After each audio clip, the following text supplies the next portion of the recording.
Switzerland is not just a peaceful European postcard. Most Americans picture sweet chocolate and expensive luxury watches. You imagine quiet ski resorts and pristine snowy mountains. But that version of Switzerland is a carefully crafted illusion. It is a beautiful mask designed only for tourists. The real Switzerland is a massive, heavily armed bunker. And those silent mountains hide secrets you were never meant to see. When you arrive in Switzerland, the illusion begins immediately. The cities are spotless and run with mechanical precision. You walk through the historic streets of Zurich or Geneva and feel an overwhelming sense of safety. The lakes reflect a perfect, undisturbed blue sky. The air is crisp and clean. It feels like a sanctuary completely disconnected from the chaos of the rest of the world. It feels safe. It feels easy. But to understand the reality of this place, you have to leave the manicured streets behind. You must travel away from the famous financial districts and the glowing windows of luxury boutiques. You have to move toward the imposing shadows of the Alps. As you drive higher into the valleys, the landscape dramatically changes. The soft, welcoming hills give way to sharp, jagged stone. The sheer scale of the mountains begins to close in around you. This is where the true character of the nation reveals itself. The postcard image starts to fade into something much more intimidating. The towering peaks are not just geological accidents. They are the very foundation of a national identity built on sheer paranoia. For an American, encountering this kind of massive wilderness often brings to mind places like Yellowstone or Yosemite in the United States.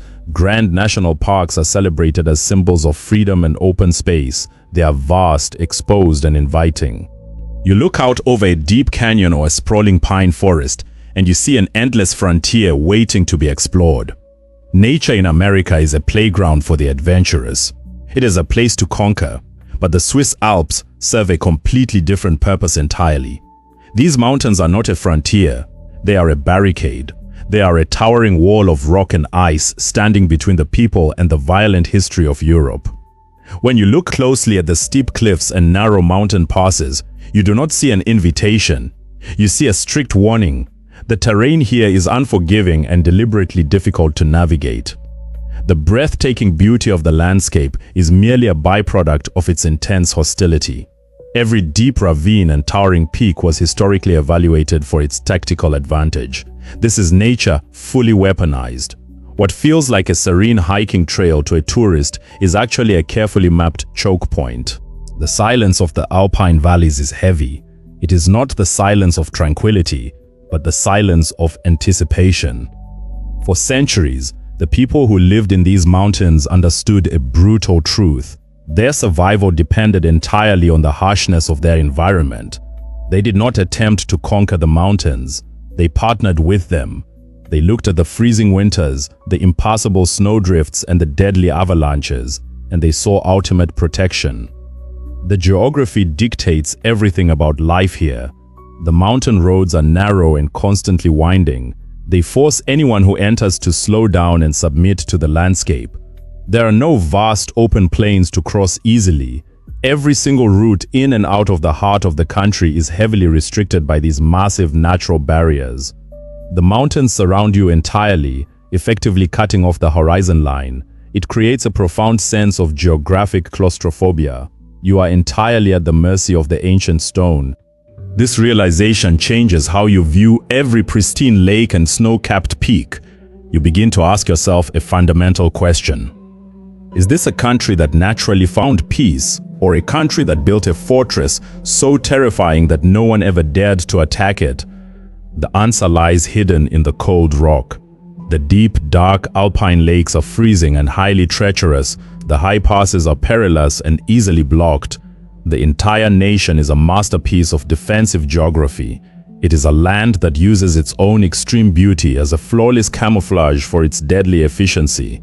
The deeper you go into the massive mountains, the more you feel the absolute isolation. It is a deliberate, calculated separation from the outside world. The tranquility you feel here is merely the absence of conflict. It is a quietness bought by the sheer impossibility of an invasion. The postcard is a lie. This country is not designed for peace. It is designed for isolation. When Americans hear the word neutrality, they almost always misunderstand it. In the United States, military power is measured by its global reach. It is defined by massive aircraft carriers, permanent overseas bases, and preemptive strikes. You fight the enemy on their soil before they ever have the chance to reach yours. That is the American military doctrine. So from an American perspective, choosing not to fight in global conflicts looks exactly like pacifism. It looks like weakness. It looks like a nation choosing to hide from the harsh realities of the world. But assuming Switzerland is weak is a profound and dangerous miscalculation. Swiss neutrality has absolutely nothing to do with peace. It has nothing to do with being passive.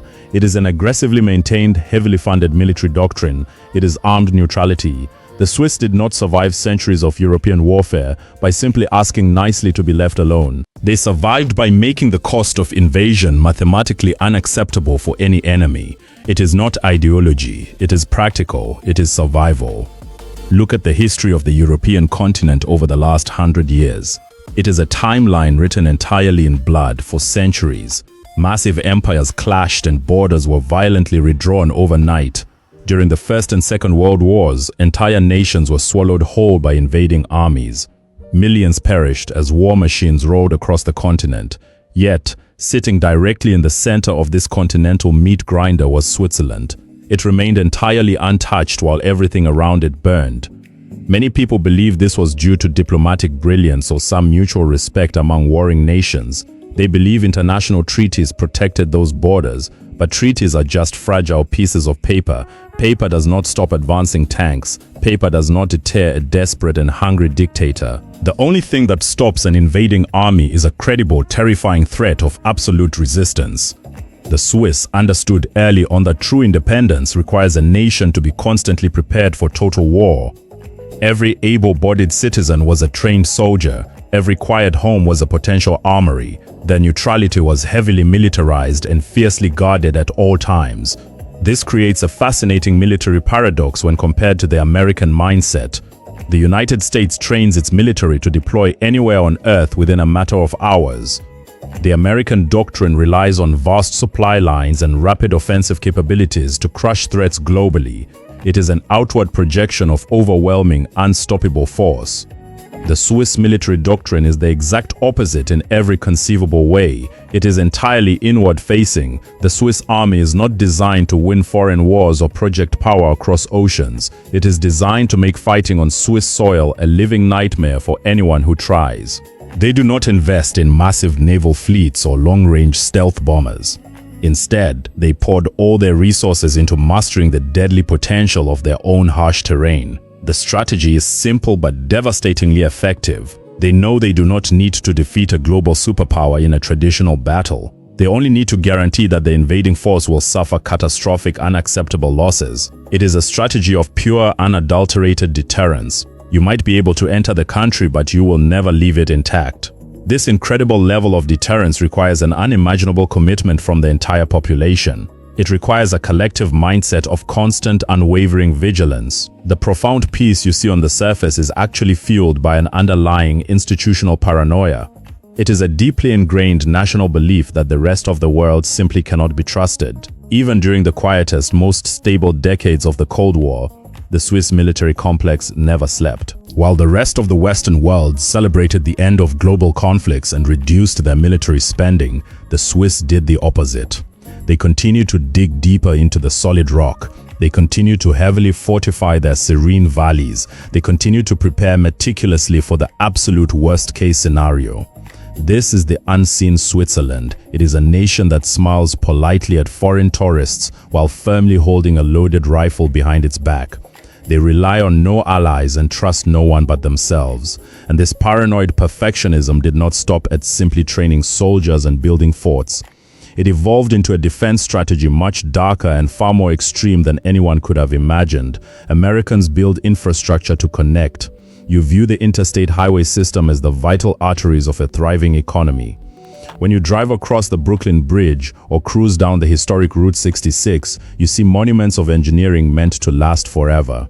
You look at these massive structures as triumphs of human progress designed to unite a sprawling landmass. You expect them to be safe. You expect them to carry you to your destination. The American mind does not instinctively look at a civilian bridge and see a weapon of mass destruction. You never assume your own government has wired your morning commute for absolute annihilation. But in Switzerland, infrastructure was designed with a fundamentally different and much darker philosophy. What would you do if the bridge you commute across every day was packed with high-yield explosives? How would you feel knowing the tunnel you drive through to drop your kids at school was wired to collapse at the push of a button? For generations, this was not a hypothetical thought experiment for the Swiss population. It was their daily terrifying reality. The strategy is known as the National Redoubt. It was not just a military plan. It was a declaration of geographical violence. It was a doctrine of pure, unforgiving destruction. The concept is brutal but undeniably effective. If an invading army wants to cross the Alps, you do not just fight them. You destroy the very earth beneath their feet. You deny them the land. You deny them the roads. If they want Switzerland, they will inherit nothing but rubble and ash. During the most tense decades of the Cold War, the Swiss military initiated a classified engineering project of unprecedented scale. They systematically rigged thousands of critical bridges, mountain tunnels, and essential highways with deadly explosives. They transformed their own civilian infrastructure into a massive self-destructing trap. They turned their engineering marvels into ticking time bombs. The execution of this plan was chillingly precise. The explosive charges were secretly embedded into the concrete pillars of the most picturesque viaducts. They were hidden behind fake panels in the walls of heavily trafficked tunnels. The detonators were wired directly into the bedrock of the majestic alpine passes. If Soviet tanks ever began to roll across the border, the Swiss would not hesitate. They would blow up their own country. The order to fire would trigger a nationwide chain reaction. The mountains would explode. Thousands of tons of granite would rain down on the narrow roads. Deep valleys would be instantly flooded and permanently cut off from the outside world. The invading forces would be completely paralyzed. They would be stranded in a hostile, freezing environment with no supply lines and no way forward. The Swiss would willingly sever themselves from the rest of the continent, trapping the enemy in an impassable frozen wasteland. This is a level of ruthless pragmatism that most nations simply cannot comprehend. You must be willing to burn your own house down to kill the intruder. It requires an extraordinary psychological detachment from your own achievements. You spend billions to carve a masterpiece of a tunnel through a solid mountain only to pack the ceiling with dynamite the moment it opens. It is an astonishing psychological sacrifice where destruction becomes the ultimate form of preservation, and the most terrifying aspect is how long this reality was kept hidden in plain sight. This was not a theoretical exercise confined to dusty Cold War history books. The bombs were real, they were active, they sat silently inside the architecture while oblivious tourists snapped photographs of the scenery. Families drove their campers over bridges laced with high-grade explosives. Commuters took trains through mountain passes wired for instant collapse. The Swiss government only finally finished the painstaking process of removing these active explosive charges at the end of 2014. For decades, the peaceful image of the country rested quite literally on thousands of tons of dormant TNT. This is the raw, violent truth hidden beneath the snow. If you're still here with us, then you're already part of the few who want more than the surface. You're ready to see what lies even deeper inside the rock. Let us imagine a hypothetical scenario to grasp this deception. A family from Texas takes a summer vacation across Europe. They rent a car and drive deep into the Swiss Alps. In Texas, the landscape is honest. The horizon stretches out endlessly. The land is flat and unapologetic. Everything is visible for miles under the sun. There are no secrets hidden in the desert. What you see is exactly what exists.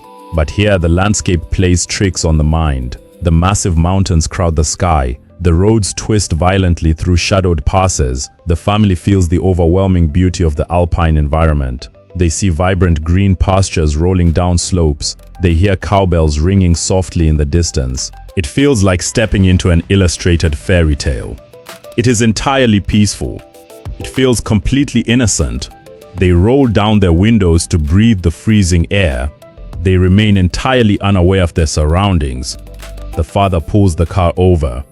He spots the perfect photo opportunity for their family album. On the edge of the road sits a traditional Swiss chalet. It is built directly into a sheer cliff. It looks impossibly charming and rustic. It features dark wooden beams holding up the structure. It has a gently sloping roof covered in moss. There are small windows framed with brightly painted shutters. It looks like a cozy home for an elderly shepherd. The family steps out of their vehicle. They stand near the edge of the drop. The mother smiles warmly at the camera. The children pose happily. The father raises his camera. The shutter clicks. They capture a flawless memory of rural tranquility. They romanticize the simple life of the humble people living inside. It is a perfect tourist moment, but this situation is just an illustrative example designed to expose a colder reality. If that father walked up to the house, the illusion would shatter.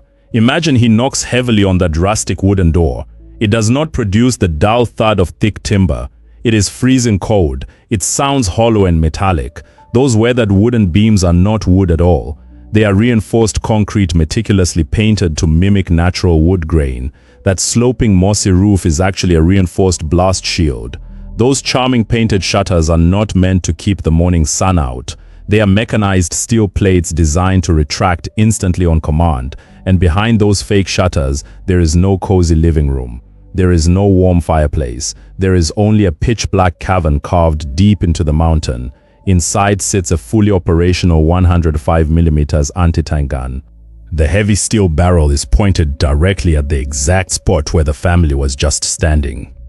That charming little house is a ghost. It is a meticulously crafted lie, and the terrifying part is that it is not the only one. This hypothetical scenario perfectly represents hundreds of documented military structures hidden across the country. Entire picturesque villages exist solely as empty shells. Traditional farming barns sitting in pristine fields silently hide surface-to-air missile batteries. Massive cliffs feature fake rock faces made of fiberglass that swing open to launch fighter jets. As the Texan family gets back into their car and drives away, they believe they are alone in the wilderness. They believe they are just enjoying the empty nature, but they are never alone. They are being constantly tracked. From the exact moment they entered that valley, military crosshairs were quietly following their vehicle. The mountains are literally watching them. The steep cliffs have hidden eyes. This is the creeping paranoia of the unseen Switzerland. Once you learn this secret, you can never truly know what you are looking at again. A mountain is never just a mountain anymore. A tourist attraction is often a disguised military bunker. The breathtaking natural beauty is actually a weaponized form of camouflage. The Swiss military knew that the best fortress is the one the enemy does not even know exists. They took what tourists find beautiful and secretly turned it into instruments of war. It creates a deeply unsettling feeling once you realize the truth. You stop trusting the physical landscape. You look at a tranquil waterfall and wonder what heavy machinery hums behind the water. You look at a snowy peak and wonder how many soldiers are sleeping inside the rock. The peaceful postcard image is completely fake. The unseen reality is terrifyingly brilliant. When you think about surviving a nuclear apocalypse in America, what comes to mind? Most Americans picture a very specific, highly restricted image. You think of Cheyenne Mountain. You picture massive blast doors sealing off elite military personnel and high-ranking government officials deep inside a granite fortress. You imagine a system designed to ensure the survival of the state, but not necessarily the survival of the average citizen. If a global catastrophe strikes, the average American is entirely on their own. The government protects the continuity of command. The general population is left exposed to the fallout. This is a universally accepted reality in most modern nations. But in Switzerland, the concept of survival is completely democratized. They do not just protect their generals or their politicians. They built an impenetrable shield for absolutely everyone. They did not just prepare for war. They prepared for the literal end of the world. The scale of this preparation is difficult for an outsider to fully comprehend. It is an engineering feat that borders on absolute obsession. The Swiss government mandate is clear, uncompromising, and legally enforced. Every single citizen must have guaranteed access to a nuclear fallout shelter. It is not a recommendation, it is a strict building code to fulfill this mandate. The country embarked on a decades-long subterranean construction project. They dug down into the bedrock under their cities. They hollowed out the foundations of their schools and their hospitals. They transformed the basements of ordinary apartment complexes into heavily fortified survival pods. When you walk into a typical Swiss residential building, you will likely notice incredibly thick, heavy steel doors. These are not storage rooms. These are fully equipped, hermetically sealed bunkers. The peaceful surface life is constantly mirrored by this dark utilitarian underworld. The entire nation is ready to instantly submerge itself. Let the numbers speak for themselves. The statistics are delivered with cold, undeniable precision. Currently, Switzerland maintains approximately 365,000 public and private fallout shelters. These facilities are constantly maintained and fully operational. When you calculate the total capacity of these structures, the resulting figure is staggering. Switzerland is the only nation on Earth capable of sheltering 114% of its entire population. There are nearly 9 million reinforced seats waiting in the dark. They have more bunker space than they actually have citizens. This is a level of apocalyptic readiness that defies all normal logic. It means that in the event of a global nuclear exchange, a Swiss citizen does not need to panic or flee. They simply walk down a flight of stairs. They close the heavy steel door. They wait out the destruction of the world, while the air filtration systems hum quietly in the background. This profound commitment to civil defense creates a unique psychological environment. To live in Switzerland is to live with a constant physical reminder of potential annihilation. The bunker is part of your daily routine. You do your laundry next to industrial air purifiers designed to scrub radioactive dust. You park your car in a massive public garage that can be sealed tight to withstand a direct nuclear blast. The apocalypse is not a theoretical nightmare, it is a scheduled contingency plan. This infrastructure is a monument to extreme pragmatism. The Swiss looked at the destructive capabilities of modern superpowers and decided not to rely on hope. They decided to rely on reinforced concrete. They engineered a society that simply refuses to be extinguished. It is the ultimate expression of their historical paranoia. They built the most powerful physical fortress in the history of human civilization. But physical mountains are only half the story, because Switzerland is also a fortress of a completely different kind.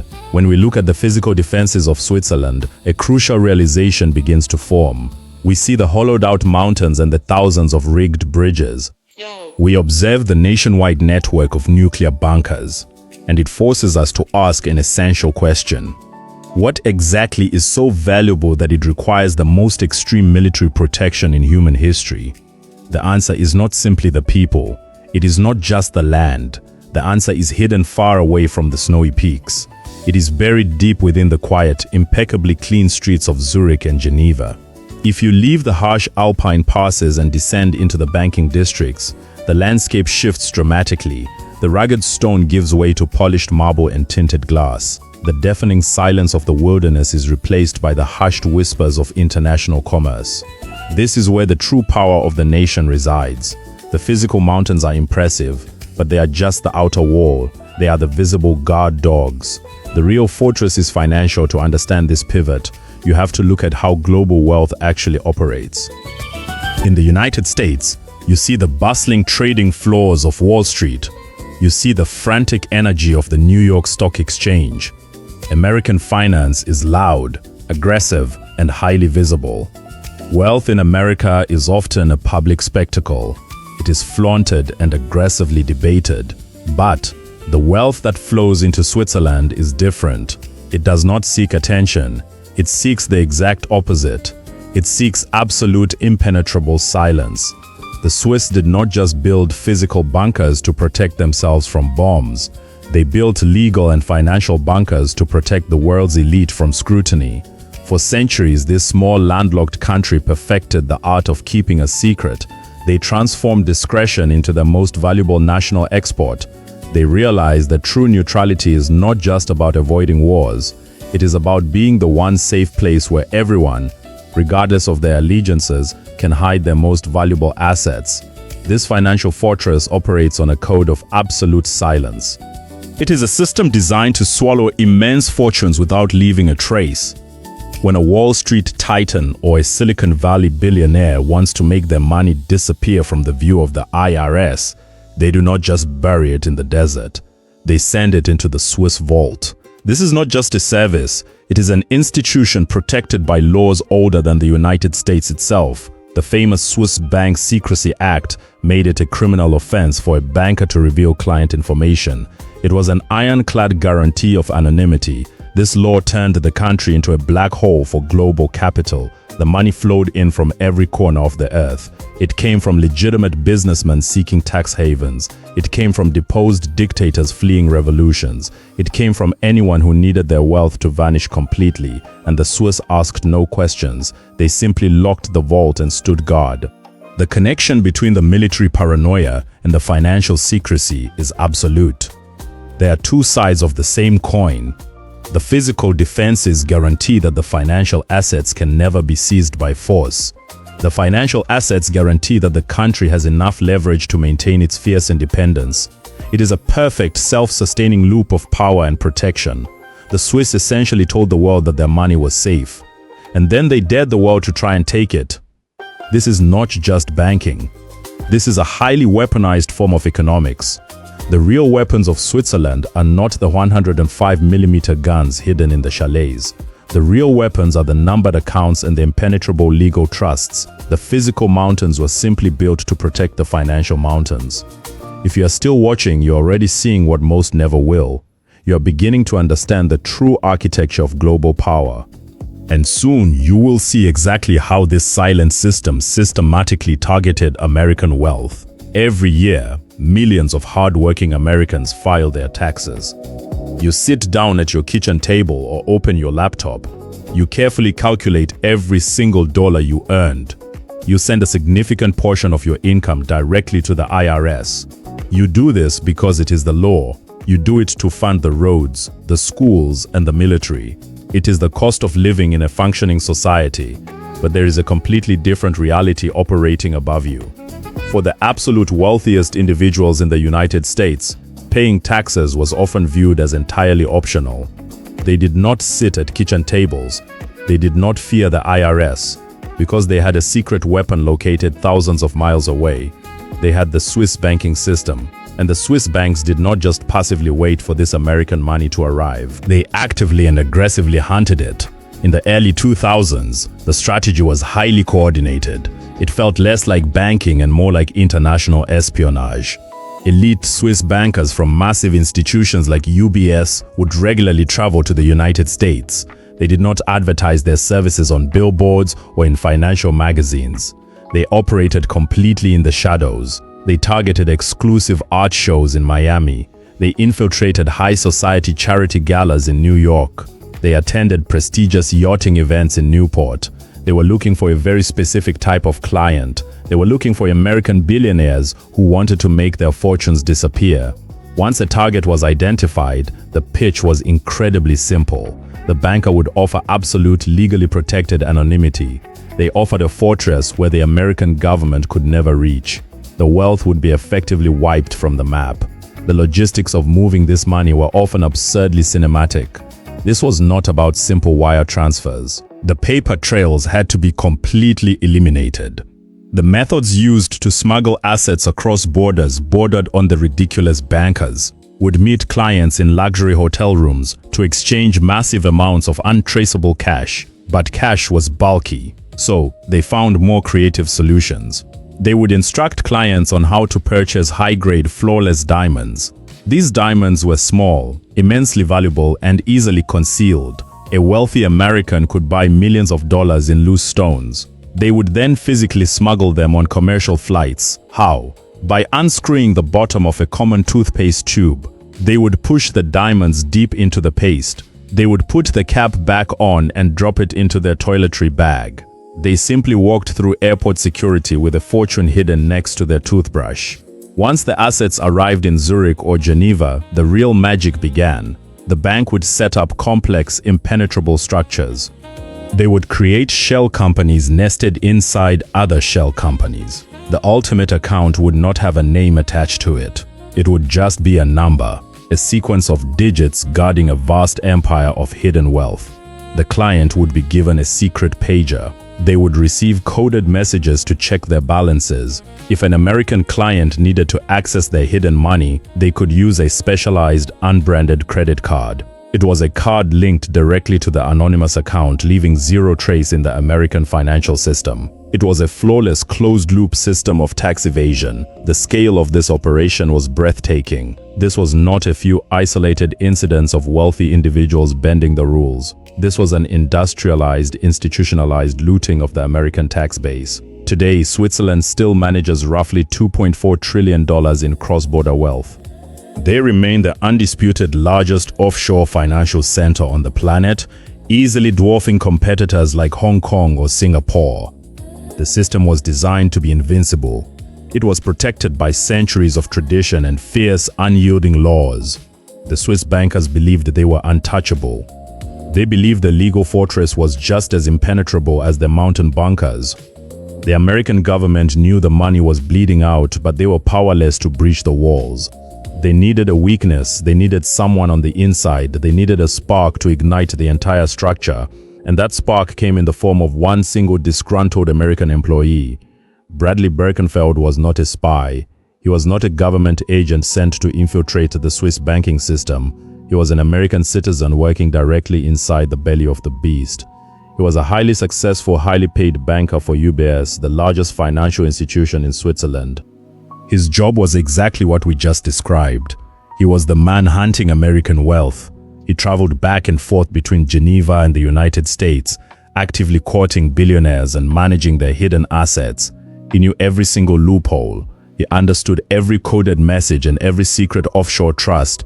He was a master architect of financial invisibility. For years, he played the game perfectly. He made millions for his clients and a fortune for himself. He was entirely embedded in the culture of absolute secrecy. But eventually, the internal pressure of the system began to fracture his loyalty. He realized that the bank was shifting liability onto employees like him, while upper management maintained plausible deniability. In 2007, Birkenfeld made a decision that would alter the course of global finance forever. He decided to cross the line. He decided to become a whistleblower. He walked into the United States Department of Justice and offered them the ultimate prize. He offered them the key to the Swiss vault. The American investigators were stunned by the sheer volume and detail of the information he provided. He did not just bring vague allegations or rumors. He brought hard, undeniable evidence. He brought names. He brought account numbers. He mapped out the entire internal structure of how UBS actively conspired to defraud the United States government. He detailed the toothpaste tube smuggling routes. He explained the encrypted communication methods. He handed the DOJ a complete operational blueprint of the largest tax evasion scheme in human history. The DOJ immediately understood the monumental significance of this leak. For the first time, the United States had a clear, unobstructed view inside the impenetrable fortress. They did not hesitate to act. They launched a massive, unprecedented legal assault against UBS. They weaponized the American legal system with brutal efficiency. They indicted top executives. They threatened to revoke the bank's license to operate in the United States, a move that would have instantly crippled the institution. The Swiss government was forced into a state of absolute panic. They had built their entire national identity on the unbreakable promise of bank secrecy. The law protecting client anonymity was sacred, but the American pressure was overwhelming and relentless. The DOJ was essentially holding a financial gun to the head of the entire Swiss economy. They demanded the names of the American tax evaders. They demanded the vault be opened. The standoff was intensely dramatic. It was a direct clash between two completely different types of power. On one side was the historical, deeply entrenched tradition of Swiss neutrality and secrecy. On the other side was the raw, unyielding force of American legal and economic might. And finally, the fortress cracked. In a historic and humiliating concession, UBS agreed to pay a $780 million fine to the US government. But the money was not the real victory. The real victory was the data. Under immense pressure, the Swiss government fundamentally altered its banking laws. They agreed to hand over the names of thousands of American account holders directly to the IRS. The impenetrable wall of secrecy had been breached. The unbreakable code was shattered. The fallout was spectacular. Wealthy Americans who thought their money was safe forever suddenly found themselves facing massive audits and criminal charges. The IRS recovered billions of dollars in unpaid taxes and penalties. The myth of Swiss banking invincibility was permanently destroyed.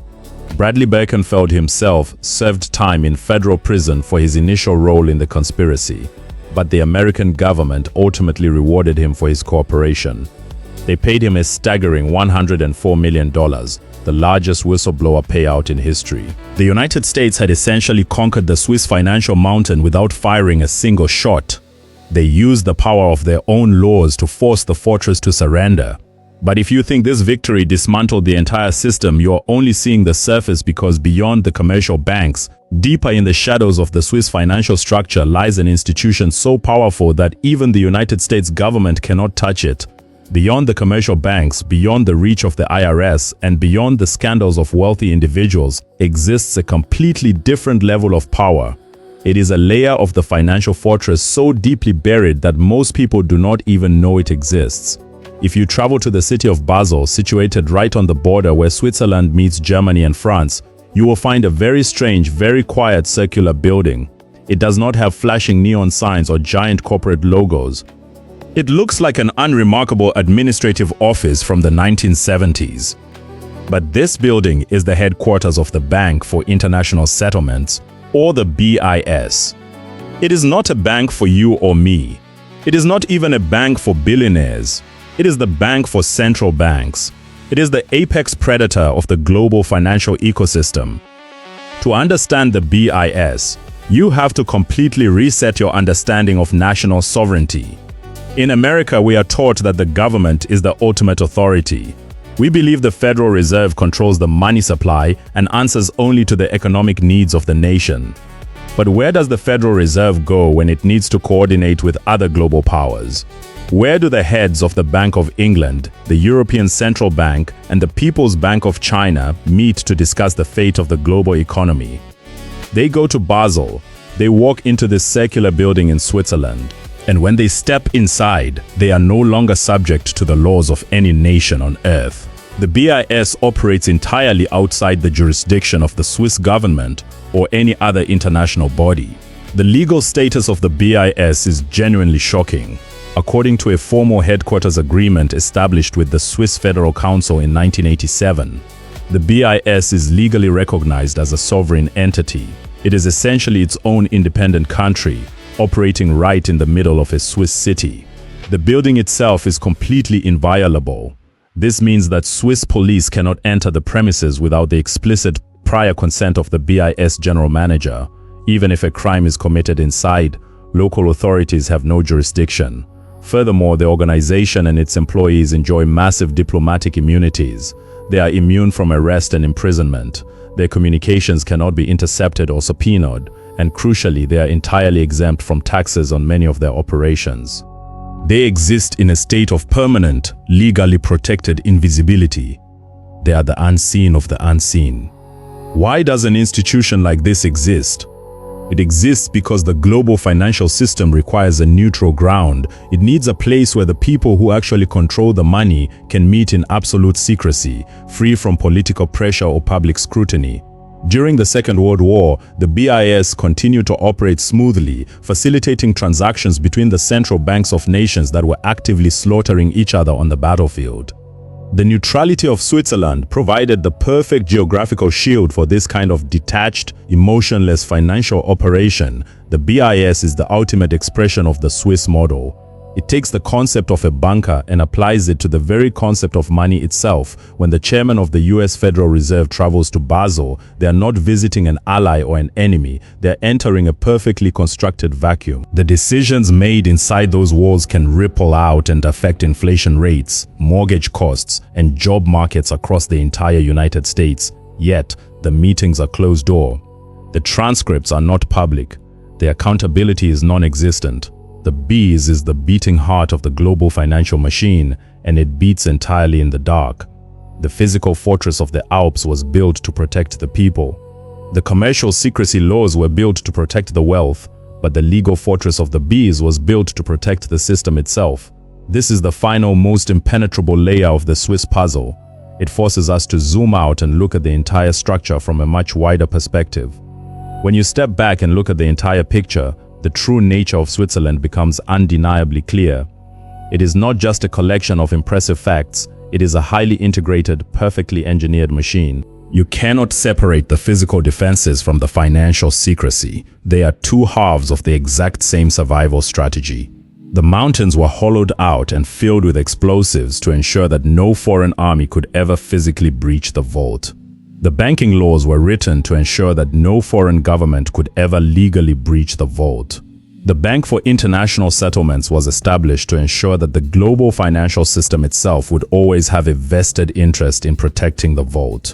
Every single element of this nation is designed to reinforce the others. It is a masterpiece of geopolitical architecture. It is a fortress built not just of stone, but of laws, treaties, and unimaginable wealth. For the United States, the relationship with this fortress is incredibly complex. On the surface, America projects overwhelming power. You have the largest military budget on earth. You have the world's reserve currency. You dictate terms to almost every other nation.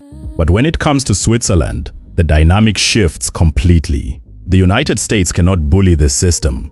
It cannot bomb it. It cannot easily sanction it, because the American economy is deeply, inextricably linked to the very existence of this neutral ground.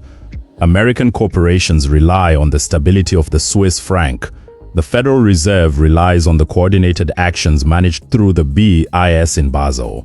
And despite the crackdowns on tax evasion, a massive amount of American wealth remains legally sheltered within the Swiss system. The United States needs Switzerland just as much as Switzerland needs the United States. It is a symbiotic relationship based on mutual necessity and mutual distrust. This is the ultimate paradox of the Swiss model. They achieved absolute independence by making themselves entirely indispensable to everyone else. They did not conquer the world with armies. They conquered it with ledgers and concrete. They understood that in the modern era, true power does not come from expanding your borders. It comes from controlling the flow of capital and creating a safe haven that the rest of the world is too afraid to destroy. They turned their geography into a weapon, and they turned their neutrality into a commodity. They are the silent puppeteers of the global economy. They sit quietly in the center of Europe, surrounded by their rigged bridges and their nuclear bunkers, managing the fortunes of kings, dictators, and democratic presidents alike. They do not need to fight wars because they hold the money that funds them. It forces you to look at the postcard image in a completely new light. The tranquility is not a gift from nature. It is a highly engineered product. It is the result of centuries of ruthless pragmatism and unwavering discipline. The clean streets and the punctual trains are not just signs of a polite society. They are the visible indicators of a culture that values absolute control above all else. When you understand the depth of this control, the mountains stop looking like scenery. They start looking like walls. The lakes stop looking like tourist destinations. They start looking like moats. And the people stop looking like simple alpine farmers. They start looking like the highly trained guards of the world's most powerful safe.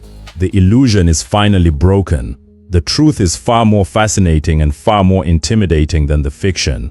So what is Switzerland? It is not just a country on a map. It is not a passive, peaceful European postcard. It is a highly advanced, fully integrated machine. It is a perfectly calibrated engine of survival. Every single piece of this nation serves a very specific purpose. The towering Alps are the physical armor. The rigged bridges and wired tunnels are the ultimate self-destruct mechanism. The vast network of nuclear bunkers is the national life support system. The deeply hidden bank vaults are the beating heart. And the Bank for International Settlements is the untouchable brain running the entire global operation. Nothing in this country is an accident. Nothing is left to chance. It is a masterpiece of total, uncompromising control. You look at it and you see a tourist destination, but you're actually looking at the most successful fortress in human history. In the United States, we are conditioned to believe that true power is loud. We think power requires massive aircraft carriers. We think it requires projecting military force across oceans. We believe power demands constant attention and public dominance. But this small landlocked nation proves that the most absolute power is entirely silent. True power does not need to boast. It does not need to threaten you directly. It simply makes itself indispensable to your survival. It holds your wealth in the dark. It controls the levers of global finance while you sleep. The Swiss motto is a stark reminder that the loudest player in the room is rarely the one in charge. The real rulers are the ones holding the keys to the vault. They are the ones who can simply lock the door and wait for the world to burn itself out. The next time you see a photograph of the Swiss Alps, look closer. Look past the pristine snow. Look past the charming wooden chalets. Remember the thousands of tons of explosives hidden in the rock. Remember the cold steel of the anti-tank guns pointing blindly at the road. Think about the trillions of dollars quietly shifting through the underground servers of Zurich. Think about the sovereign diplomats making decisions that shape the American economy behind closed, impenetrable doors. The peaceful illusion is finally broken. The mask has been permanently removed. The world is not what it appears to be on the surface. Everything you thought you knew about this beautiful, quiet nation was part of a carefully constructed deception. If you're still watching, you are already seeing what most never will. You belong to the very few who refuse to accept the official story. You are willing to dig beneath the beautiful illusions to find the cold, hard truth. Our world is filled with these carefully hidden realities. Every nation has a mask. Every country has a secret foundation that they desperately want to keep unseen. The only question now is where we should go next. Which global illusion should we shatter? Tell us which country we should explore in the next video. Should we expose the hidden networks of the United Kingdom, the silent empires of China, or somewhere even more unexpected? Leave your choice in the comments below.